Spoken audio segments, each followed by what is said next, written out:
Welcome to today's Walk Through the Bible by category. We have 6 categories with 1 chapter each. This will take us through the Bible in less than 9 months.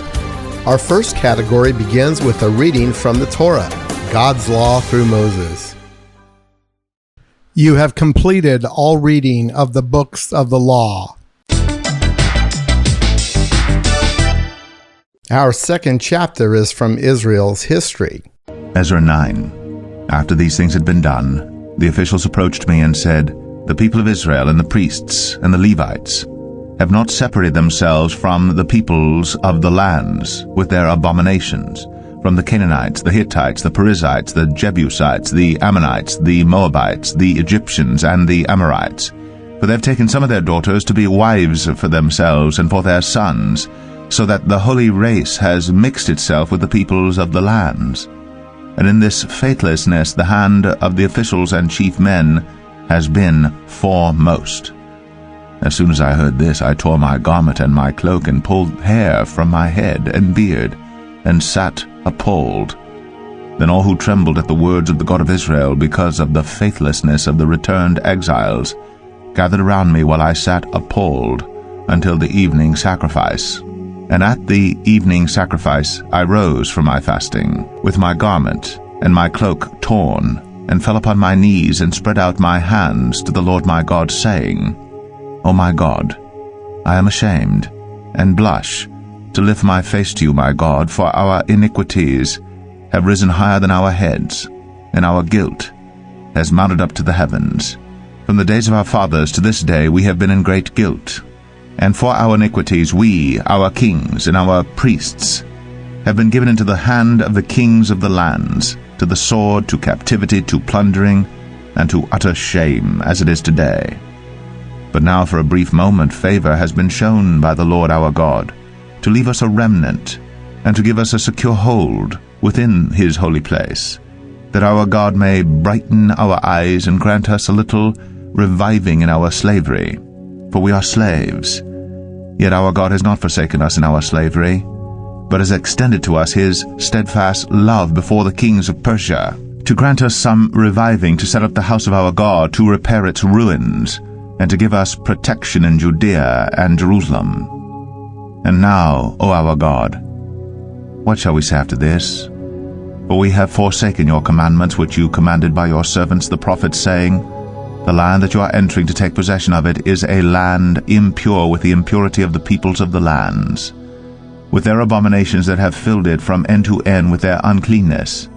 Therefore do not give your daughters to their sons, neither take their daughters for your sons, and never seek their peace or prosperity, that you may be strong, and eat the good of the land, and leave it for an inheritance to your children forever.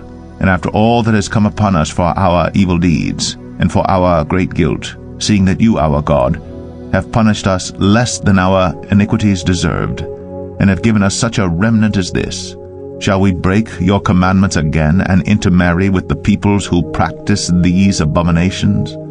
Would you not be angry with us until you consumed us, so that there should be no remnant, nor any to escape? O Lord, the God of Israel, you are just, for we are left a remnant that has escaped, as it is today.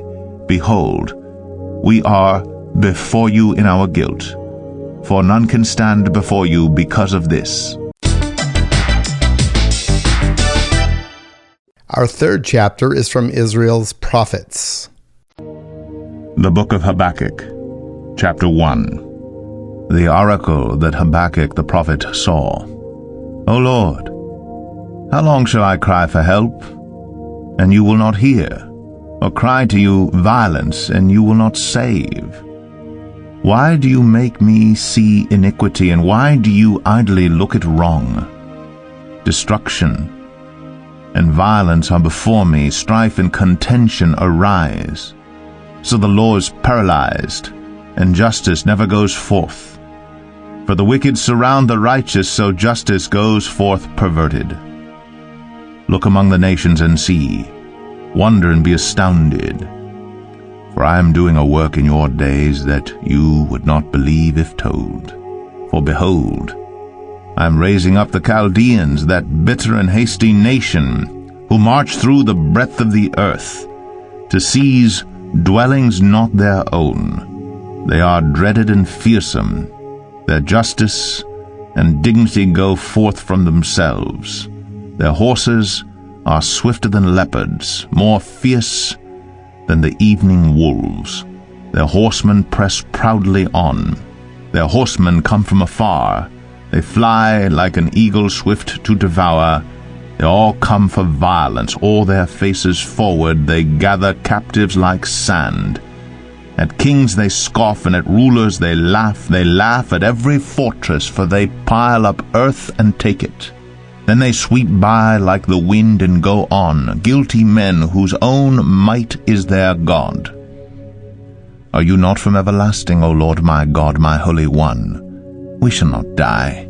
O Lord, you have ordained them as a judgment, and you, O Rock, have established them for reproof.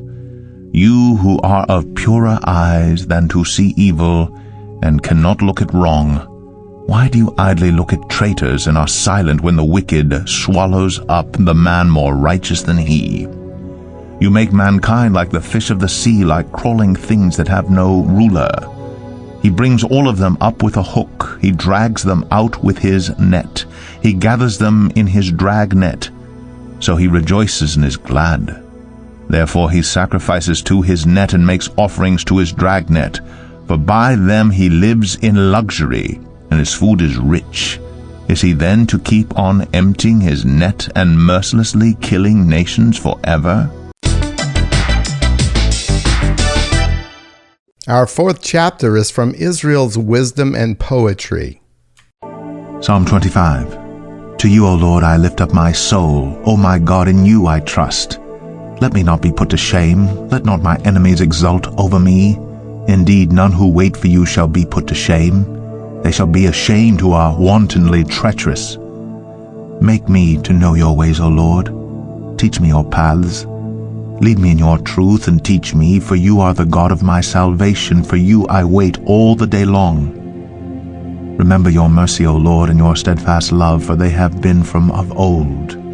Remember not the sins of my youth or my transgressions. According to your steadfast love remember me, for the sake of your goodness, O Lord. Good and upright is the Lord, therefore he instructs sinners in the way. He leads the humble in what is right, and teaches the humble his way. All the paths of the Lord are steadfast love and faithfulness for those who keep his covenant and his testimonies. For your name's sake, O Lord, pardon my guilt, for it is great. Who is the man who fears the Lord? Him will he instruct in the way that he should choose. His soul shall abide in well-being, and his offspring shall inherit the land. The friendship of the Lord is for those who fear him, and he makes known to them his covenant. My eyes are ever toward the Lord, for he will pluck my feet out of the net. Turn to me and be gracious to me, for I am lonely and afflicted. The troubles of my heart are enlarged. Bring me out of my distresses. Consider my affliction and my trouble, and forgive all my sins. Consider how many are my foes, and with what violent hatred they hate me. O guard my soul and deliver me. Let me not be put to shame, for I take refuge in you. May integrity and uprightness preserve me, for I wait for you. Redeem Israel, O God, out of all his troubles. Our fifth chapter is from the Gospels. You have completed all reading of the Gospels. Our final chapter for today is from the church epistles, or letters. You have completed all New Testament epistles. Therefore, for the remainder, we will add Proverbs and Ecclesiastes in this category. Proverbs 15. A soft answer turns away wrath, but a harsh word stirs up anger. The tongue of the wise commends knowledge, but the mouths of fools pour out folly. The eyes of the Lord are in every place, keeping watch on the evil and the good. A gentle tongue is a tree of life, but perverseness in it breaks the spirit. A fool despises his father's instruction, but whoever heeds reproof is prudent. In the house of the righteous there is much treasure, but trouble befalls the income of the wicked.